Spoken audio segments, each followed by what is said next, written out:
Well, hello. Good morning. English time. Good morning, ladies and gentlemen, and thank you for sharing this glorious Saturday morning with us. You could be doing so many other things, but you've chosen to come by and hear about our programs. Thank you for taking the time. My name is Dave, and I'm proud to represent the original flagship TESOL program, the Smu-Tesol program, which has been here for over 20 years. We say global standards, local needs. So we consider ourselves just as good as TESOL programs in the United States, in Europe. We're certainly the best TESOL program here in Korea. So my question for you is, how do the best teachers create a social environment where the most effective language learning can happen? Because what our future teachers learn is that every classroom, welcome, every classroom is a social environment. Because human beings are social animals. So whether you're a student or a teacher, you're a social being. But how do we create that social environment?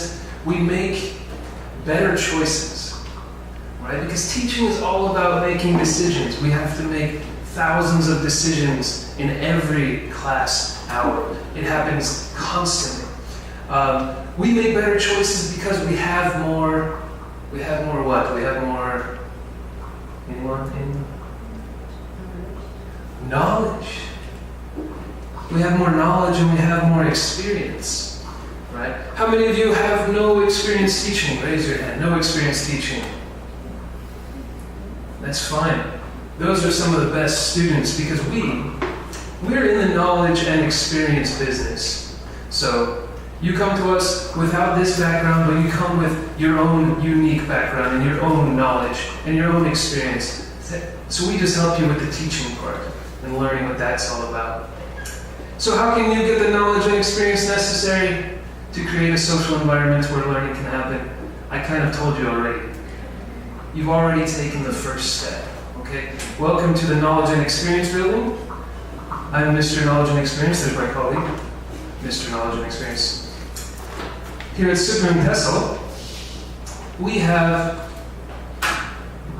a very complex but accessible curriculum for you. Now, all of these courses, before I tell you about them, don't worry if it looks unfamiliar because you will get to know what this means through your time here. How many of you have no time except for the weekends? Yeah, we actually have 2 groups right now studying across the hall on this very floor, so don't worry about that. One of those groups is all weekends and Wednesday nights, very late. Okay, one of those groups is online and weekend. So you have options here at Smu-Tesol. These are our courses. Let me just tell you about them. Methodology 1. This is kind of the backbone of our test. Methodology. Does it look like a word that you know? Any scientists? You see a smaller word in there? Method. What's another word for method? Way. Exactly. And ology makes it kind of a biology, archaeology. Teacher wait time. It's hard. Okay. Method is way. Ology means the study of the way of teaching. What are the methods? How do we do what we do? So we do it twice a week. The other classes are once a week. This is where you learn how to teach. This is where you actually get to learn what we believe about teaching. Do you believe that every student deserves your attention? Or just the ones that are okay, just those ones? We believe that every student deserves our attention. What do good teachers do? What do we do? What are some of the things that good teachers do? Do we give lots of feedback for our students? Do we talk to them as human beings sometimes? Do we smile? Is that important? Okay. What do we know about teaching? On your way to the second floor, you may have passed a resource center. It's a small library with lots of TESOL-related, linguistics-related, English teaching-related resources.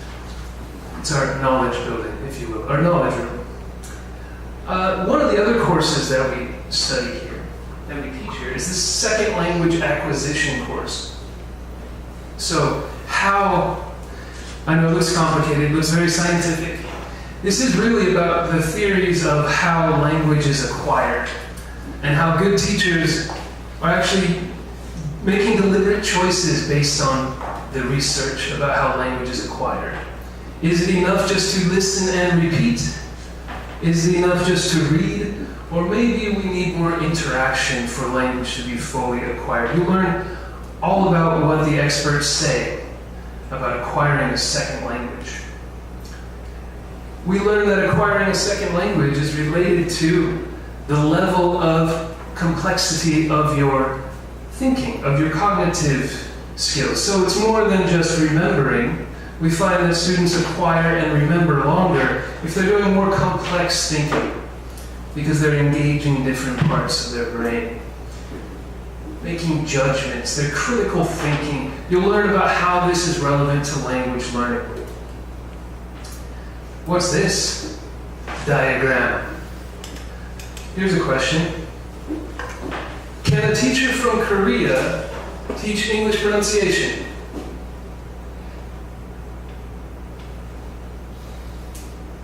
Yes or no? Who said yes? Sorry? I said depend. It depends. Amen to that. Yes, it depends. It depends, right? That's the answer to most of our questions, really. It depends on what? Depends on the teacher's skill or teacher's pronunciation. Sure. So, why do you think we have teachers in Korea who are afraid to teach pronunciation? They are not, or maybe they just think that they are not good enough to teach students. Absolutely. There's people who have this complex. I can't do it. I'm not a native speaker. Well, I'm here to tell you that pronunciation is a rule-driven system, just like grammar. So if you can learn how to decline verbs in a certain way in English, you can learn where to position the muscles of your mouth so that you can pronounce something accurately, understandably, comprehensively. So yes, you can, and yes, it depends. If they have the right mentality, right? We can teach the sounds of English. How do we analyze student errors before they go out on a ledge? This is related to a storytelling task. What do we do about student errors? And what's the best motivation for learners? Can I motivate my learners by giving them candy? Here's candy, now speak English. Good dog. Right? What we know about this kind of instrumental motivation is that it only works in the short term. The motivation that really works is in their minds. It has to be inside of them. So our role becomes trying to help them notice their own inside motivation. We have a course that we're very proud of called the Intercultural Communication course. Often people come to us and they say, why do I have to learn about culture? I just want to teach English. Well, as I mentioned earlier, every classroom is an evolving cultural context, right? So it's about how we negotiate who we are as teachers, who our students are, what's okay in my classroom culture, what's not okay, and how is that related to my identity as an English teacher, as a native speaker, as a non-native speaker, as a Korean. How does that influence what our classroom culture is going to be? It's deep, it's complex, it's relevant, and it's applicable to your classrooms. Where is the culture? Is it just in museums? Is it Kakao Talk? Is it Hanboks? Is it, I don't know, Buddhism? Well, we find that culture is everywhere, including at the museum. And we actually do, we actually do currently take a field trip to the museum where we teach our future teachers how you can use your own cultural context in the teaching of English. It's a beautiful way to express yourself and your identity and your culture using the English language. Understanding culture. Students are engaged in creating this culture tree. What are the norms, values, beliefs, and attitudes about culture? And how does that reflect itself in our classrooms? And as I mentioned, classroom culture, we're always negotiating with our students for the perfect classroom culture. How should we behave? How should we act? And what's appropriate? Am I just the boss because I'm the teacher? Or can we be equals? Right? It's an important question. So, finally, in addition to our content courses, we know many of you are here to develop yourselves in your own academic writing, and this is directly related to your other coursework, academic and professional skills for writing in this TESOL field, applied linguistics. So, how do we write a 5-paragraph essay? But more importantly, how do we write like TESOL professionals here? Okay? So, you might find yourself doing some collaborative writing with your colleagues in the room. We're writing our assignments for different classes together, or perhaps we're just working on our structure. So, finally, my favorite course, the practicum. Does this look like a word you know? There's a smaller word in there, almost. Sorry. Practice. I heard it, practice. Practice makes perfect, except we don't say perfect here.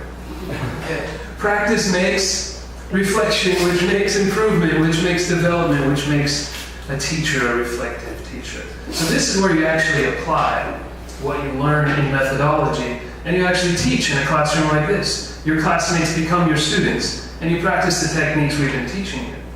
So this is why I love practicum, because I get to see future teachers figuring it out in the moment, learning how to teach, practicing with peers. Then you reflect about it. After you teach, you reflect about it. Your reflection might look like this with a peer. Sometimes we do video reflection. You look into the camera. She wouldn't be happy I'm using this picture, but you look into the camera, you reflect about what you learned through teaching, and we just kind of encourage you to notice things about your own teaching progress. Only your teacher sees that, nobody else, I promise. And then you improve. And this is what improvement looks like. This is what your smile will look like. Okay, so that's the practicum, that's Smu-Tesol. Later I'll tell you about TESOL Live and the SPEC program, but those of you who are here for Smu-Tesol, thank you for coming. You can also talk to me later about Smu-Tesol if you're interested. Can I just introduce my colleague, Mr. Eli Miller with the Young Learners Program.